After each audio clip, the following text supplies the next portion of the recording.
The approval of man. The approval of man is just a cover-up for self-praise and idolatry, which is sin. To serve idols, other gods above God. But Jesus took on this sin of mine. He bared it, dealt with it, paid for it with his blood. He overcame it and won.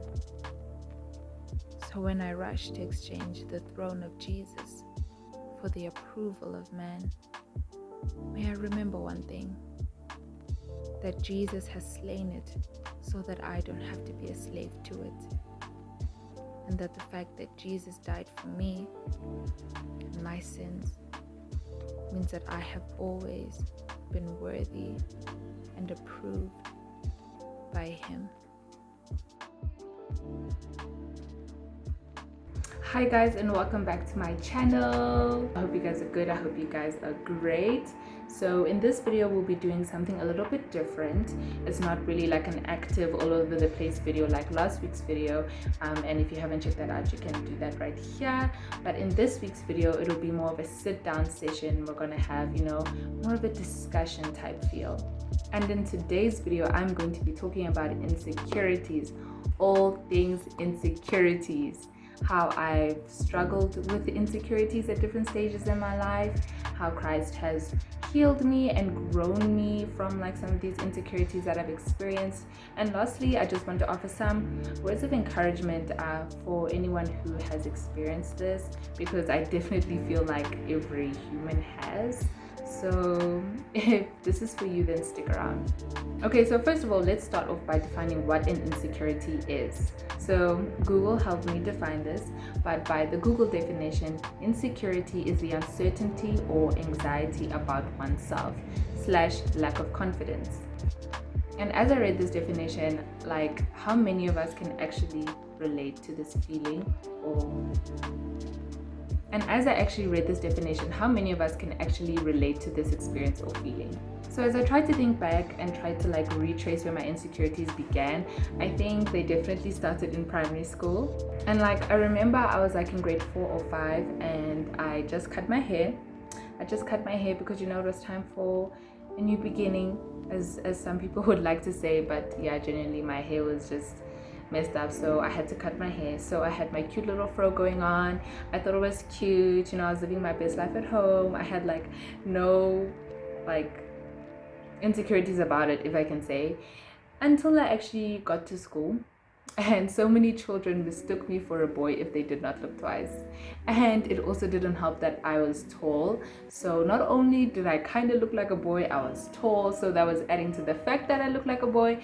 And it was just a really sad experience, if I must say, because so many people thought I was a boy, and it was like so hurtful that like my gender or like the fact that I'm a girl was being questioned and couldn't be identified because of the hairstyle that I had. So yes, my feelings were hurt, and I was like, you know what, now I'm gonna grow out this hair. I'm gonna relax this hair, whatever it's gonna take. So I was so happy when like my hair got to the length where it was braidable, and then obviously from there on I started relaxing my hair, braiding my hair. I was more determined to regrow my hair so that I wouldn't have to deal with that like feeling or scenario of being mistaken for a boy. So I successfully did. So from grade 5 to 6, when I had my hair back, I was good, I was great. I was like, okay, let's move on. And then insecurities came back again in grade 7. So in grade 7 it was it was interesting. So in grade 7, right, I was in this class, right? There's no more grade 7s are in, but I was in this class, and there were these group of boys in my class, and they started teasing me and calling me Casta Semenya. And they didn't mean it in an endearing manner, because if it was an endearing manner, it would be like, oh my gosh, you're so great at athletics, you're so athletic, one day you could be, representing South Africa, doing those things that Casta does. I think she does middle distance. Yeah, she does middle distance running, I think. So it's like, yeah, you could be like that. But no, they didn't mean it like that. They meant it to attack my femininity, to be like, yo, what are you? Are you a boy or are you a girl? So again, taking a dig at my femininity, and it really upset me, obviously, and it was a huge trigger. It was such a huge trigger. Like, I used to get so upset about it. I even remember, like, in high school, like, if anyone mentioned Casta, Semenya, or anything like that, like, I would tense up because I'm like, no, do not mention that, like, do not say that name, because it would just take me back to all those times those boys would just constantly tease me and, you know, just try to demean or just put down my femininity and the fact that I am female. And then primary ended, so I didn't have to see those boys again because none of them went to the same high school as me, so that was great. So it was like a clean slate, it was a fresh start in high school. But like, literally, as I think about it now, the hurt and the pain that I experienced in primary school is something that I carried with me into high school, because I was like the meanest person under the sun in high school. Like, especially like in my early stages of high school, I used to get so much joy from like hurting other people's feelings, making fun of other people, putting them down. Like, I was that mean person in high school. And yeah, I just guess it's true what they say, that hurt people hurt people. But anyway, in high school, I guess I didn't really have any physical insecurities about my appearance, kind of during the early stages of high school, because, you know, I was just being an idiot. I wasn't even concerned about boys in like the early stages of high school. Yes, I had crushes, but I wasn't really interested in like pursuing anyone or like getting a boyfriend. So early stages of high school, I was cruising, man. I was just being an idiot, living my best life. But then, like, when we moved to like grade 10 to matric, that's when I started to have insecurities about my physical appearance, and like specifically my whole entire body structure and my whole entire body shape. I'm not so sure if it's like still a thing now, but like in those times of like my high school era, it's not even that long ago, I'm being so dramatic, but like in those times, it was so like mainstream was just populated, or like everything in the mainstream, especially in like the music industry to be specific, was all about girls with big butts, big boobs, and tiny waists.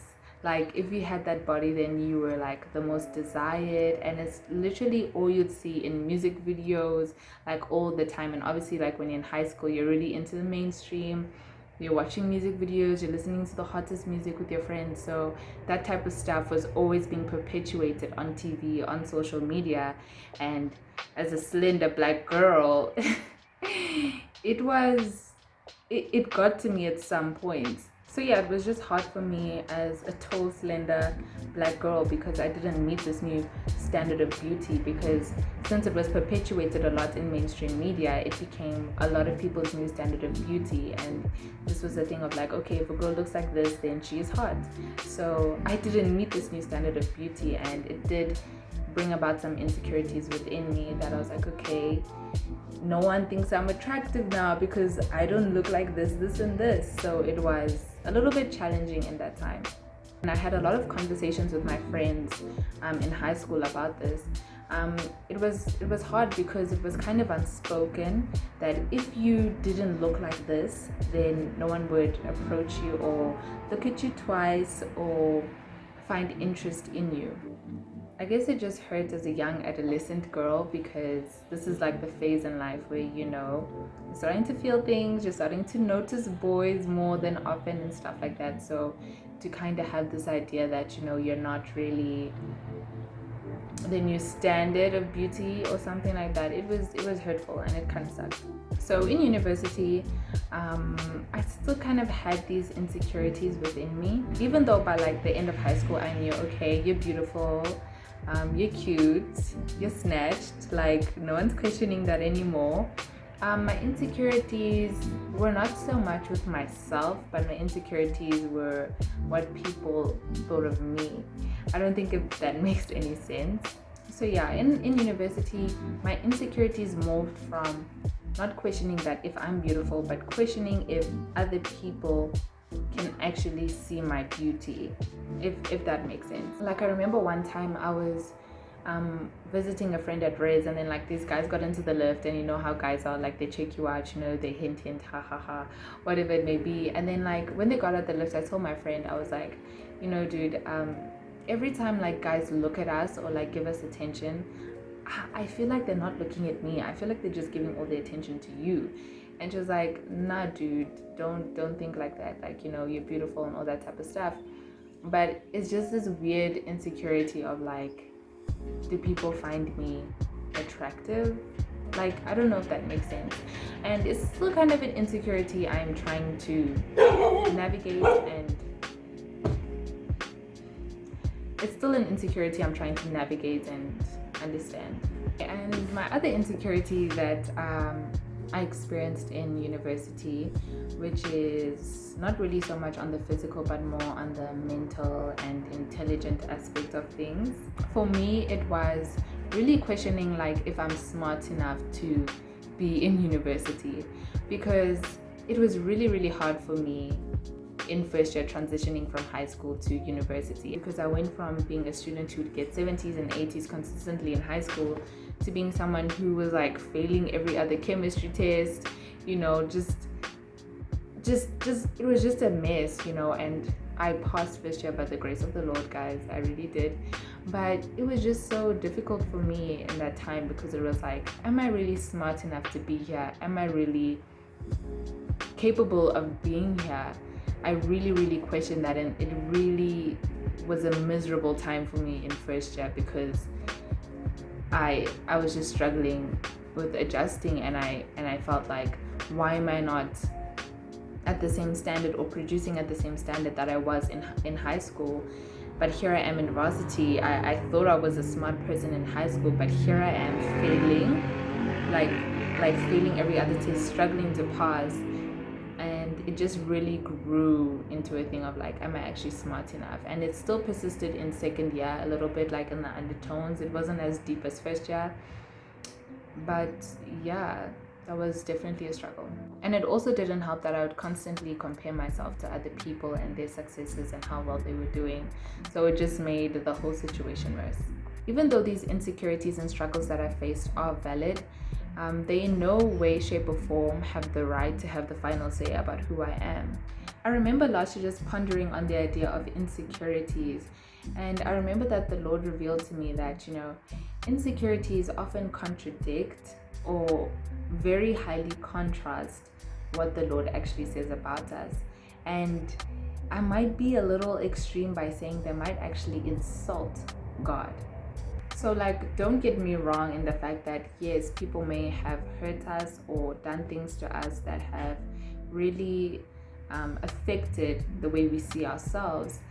It is always going to be down to us to choose what we want to believe. And as I like looked through the scripture and read through the scripture, I'm so grateful for Jesus, because he says that I'm his child. He says that I'm fearfully and wonderfully made. He says that I'm made in his image. He says that he knew me before he formed me in the mother's womb. He says that I am his chosen instrument. Like, when God looks at me, he doesn't see all these things that we nitpick. He doesn't see all these things that we carry with us, but it's like, this is what he says about me. So all these things that people have done to me or projected onto me, or whatever the situation has brought out of me or whatever, or made me feel, just because I felt it doesn't mean I need to believe it, and doesn't mean that it has to be who I am. And last year, Christ definitely challenged me to believe and hold on to these truths and not settle for the lies of my insecurities. So last year I was just chilling with my friend, and we were just talking about the whole idea of insecurities and stuff. And I remember just telling her, like, as people, we spend so much time nitpicking at how we look, or nitpicking at our emotions, or we just spend so much time criticizing the physical and emotional and the mental things about ourselves. Yet God doesn't even spend that time nitpicking or thinking those things about us. God doesn't nitpick at my stretch marks. God doesn't nitpick at my big ears. God doesn't nitpick at my pimples. God doesn't nitpick at these small things that I may criticize or be insecure about, because at the end of the day, I am his masterpiece, and God does not make any mistakes. So why would he nitpick at his masterpiece? It doesn't make sense. When God looks at us, he doesn't look at those things that we might be insecure about. He's He's not staring or nitpicking at your stretch marks. He's not staring or nitpicking at your cellulite. He's not staring and criticizing your pimples. He's not staring and criticizing that huge scar that you got from some accident. He's not staring or criticizing your teeth. He's not staring or criticizing your body shape. He's not staring or criticizing your belly. He's not doing any of that, because we are his masterpiece and he doesn't make any mistakes. So why would he nitpick at something that he sees as perfect, as approved, as worthy? He wouldn't do that, and he does not do that. I just want to end this off, guys, with just encouraging you to find confidence in who Christ says you are, and not in what those voices in your head might be saying or what other people may be saying, but to find confidence in eternal truths that are spoken to us in the gospel. Anyway, guys, that is the end of my video, and thank you so much for watching. If you enjoyed this video, do not forget to give it a thumbs up. Also, do not forget to subscribe and share this. Share this with someone who just needs a little bit of encouragement, or who just needs to know the reminder that, you know what, Jesus loves them the way they are, and he is not nitpicking anything about you. He's not criticizing those things that you think are ugly, but he is actually celebrating and rejoicing in the masterpiece that he has created.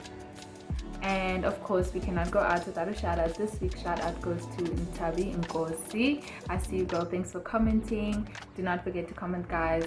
Anyway, guys, thank you so much for watching. I hope this encouraged you. I hope you'll be blessed from this video, and I'll see you guys next week. Bye.